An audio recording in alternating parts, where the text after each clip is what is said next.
François Morton, je deviens maire de Guyancourt. À 49 ans, François Morton devient maire de Guyancourt, le troisième de ce mandat après les démissions de François Deligné en 2016 et celle de Marie-Christine Le Tarnec le 15 avril dernier. Une nouvelle personne, mais une continuité dans la politique municipale.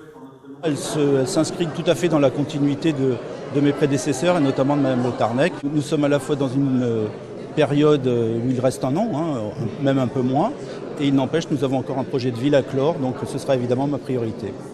Parmi ces projets, la rénovation du Mail des Saules engagée depuis l'année dernière, l'ouverture de la résidence intergénérationnelle au deuxième semestre 2019 ou encore les travaux de la place du marché.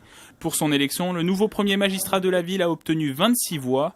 De son côté, le conseiller municipal Olivier Paréja a voté blanc. Les gens ont vraiment envie de participer et aujourd'hui, beaucoup de projets ne sont pas co-construits, ne sont pas... sont concertés a posteriori une fois que le projet est déjà démarré. Et la deuxième chose, c'est l'urgence climatique. En fait, on ne voit pas dans nos collectivités locales, que ce soit Guyancourt, que ce soit l'Aglo, d'inflexion. Et là, il y a vraiment quelque chose à faire. Au sein de l'opposition, Annick Cavelan et Jean-Loup Caria n'ont pas pris part au vote. Il ne me paraît pas normal ces passations de pouvoir entre amis qui durent depuis longtemps à Guyancourt.